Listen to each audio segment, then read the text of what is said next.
Bittersweet day.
So, about a year ago, I ran into a guy at the track that had a Cadillac ATS-V, and he ran, I don't remember if it was 11.8 or 11.9, completely stock,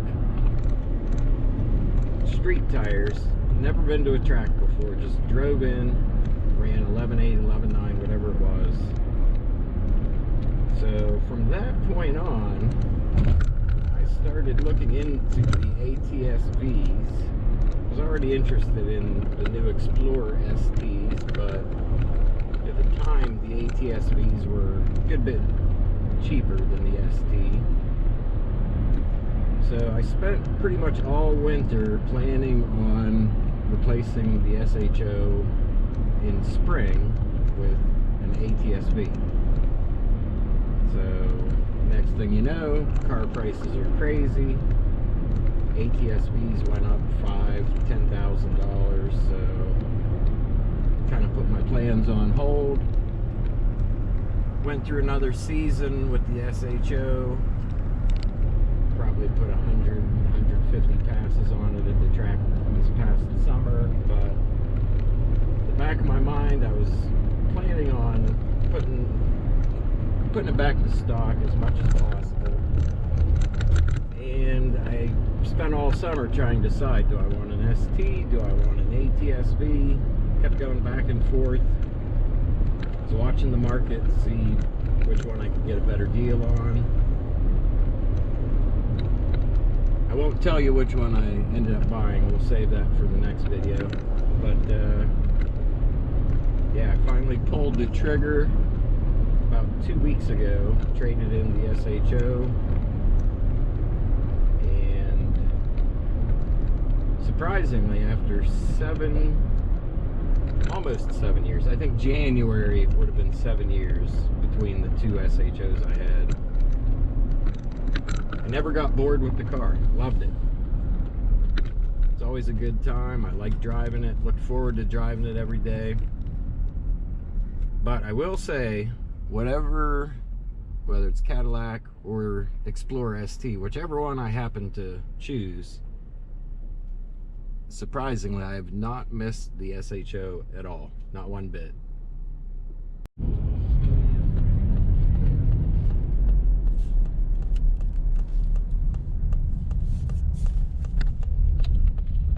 I've never been very good at keeping secrets, so I'm gonna go ahead and pull into this parking lot here, and I will show you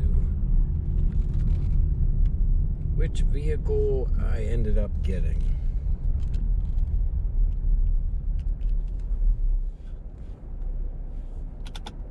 Put her in the park.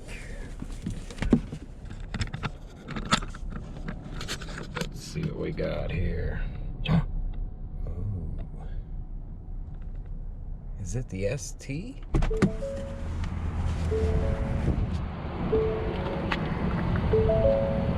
It is.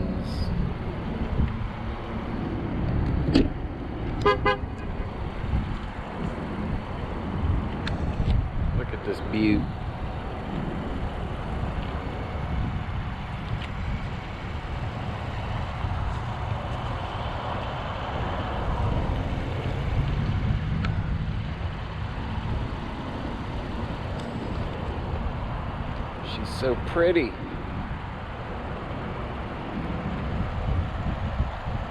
Definitely need to get that front window tinted. It's a little dirty, but I could have washed it literally 20 minutes ago and it would still be dirty. It's just how black vehicles are. See, I got the 2 bolts. Don't gotta worry about that differential falling. One weird thing with this is the way you open the hood. Pull it once, pull it a second time.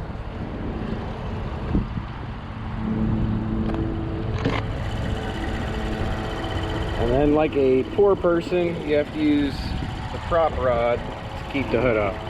Kind of cheap for an upper end type vehicle, but it is what it is. A little bit compact in there to work on things, but that is the power plant. So one thing I noticed about it, that the salesperson said I was the most OCD person he's ever dealt with, is look at that O. Tell me that's not crooked.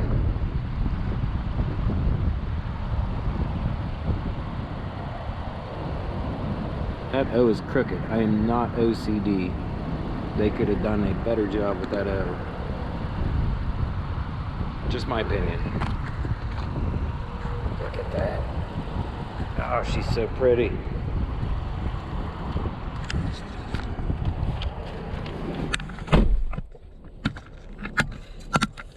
But back to the fun part.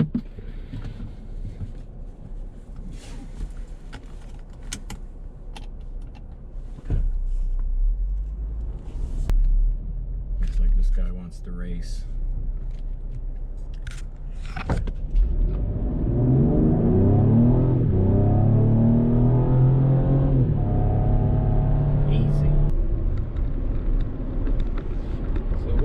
About the ST so far,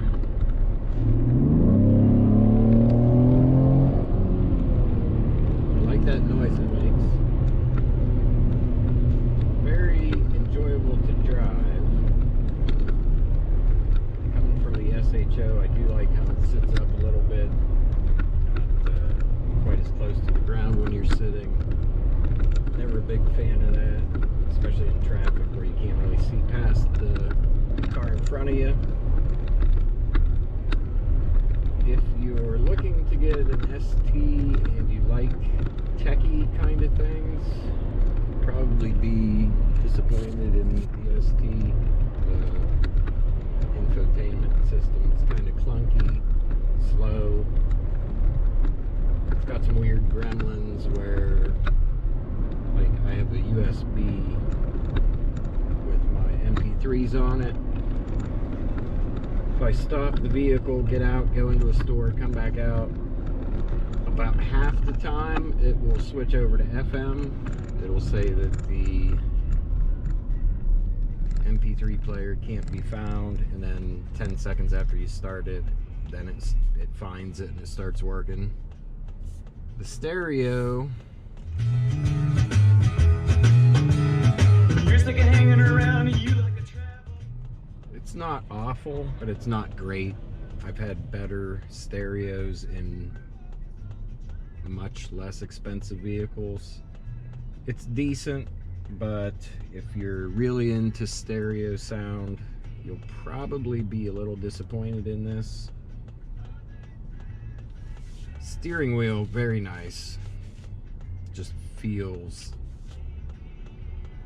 I don't know how to describe it, but it's thick, it's got nice leather stitching on it. Just feels like an upper, not top of the line steering wheel, but about right for the price range of the ST.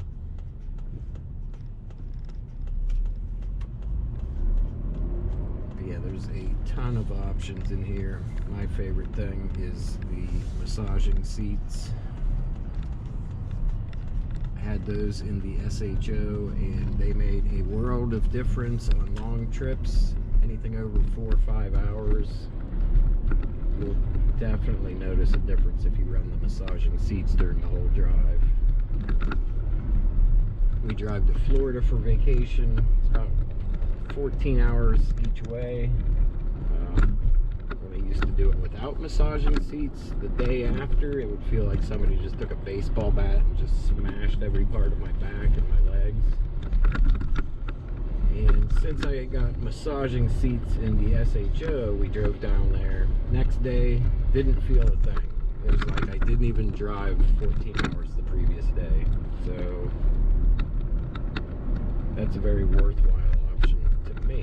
If you don't make long drives very often or never, you'll probably never even use the massaging seats. Like if I'm just driving around town, I'll never turn them on. Unless I'm making a cool video, of course. But one of the things I'm most impressed with the ST is how well it turns in small spaces, like getting into a parking spot. It actually feels a little more nimble than the SHO.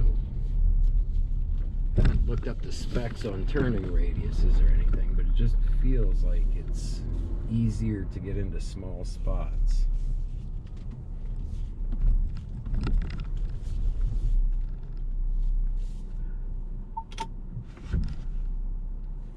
Another nifty little thing it has is this button here. Pulls up your front camera. And it's got the 360 camera. It's pretty good. It's a little oversensitive when I'm backing into my garage. It's just like an onslaught of warning beeps non-stop, and it just freaks you out the whole time you're backing up because you think you're going to hit something. Those little lines will turn red, which you would think mean you're definitely going to hit something, but they're always red on that side when I'm backing in, and I've not hit anything yet. Another fun fact, when you're backing up, it has active brake assist. So if it thinks you're going to hit something, it will slam on the brakes. So the very first time I was backing into the garage, I was going faster than what the vehicle liked, and it just slammed on the brakes, which sounded and felt like I had just smashed into a car. So scared the heck out of me. I put it in park, got out, went to the back thinking I was going to find something smashed, even though I knew there was nothing behind me, but it just felt like I had smashed into something. So first time you're backing up in one of these, just kind of go a little bit slower than what you're used to. 3-4 miles an hour. It seems like it's okay. It won't throw the brakes on you, but if you're backing up 8, 9, 10 mile an hour, it'll slam them on and scare the crap out of you.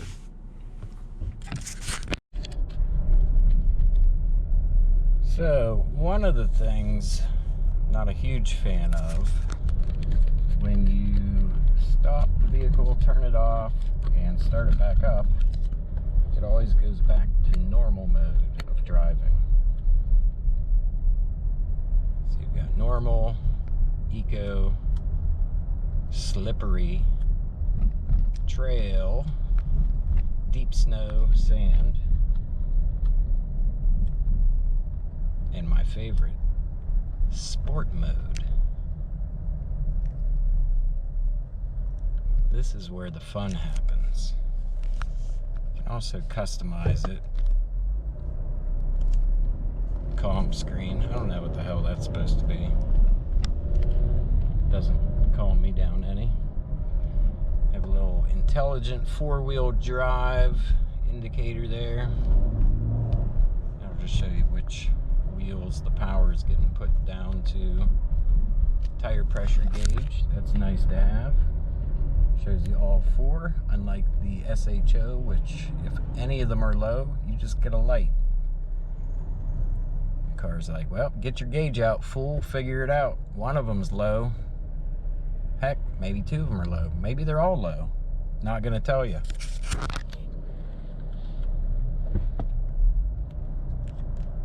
And then we got tow haul mode. No fun. We'll go back to sport mode.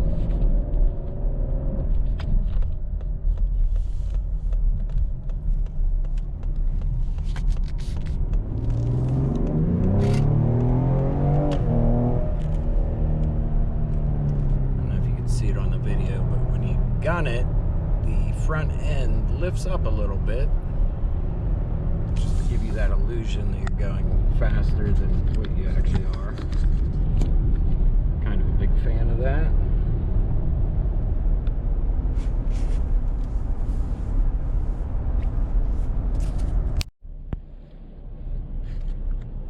So this guy just looked at me funny. Here we are at a red light. Looks like he wants to race. Couldn't tell for sure.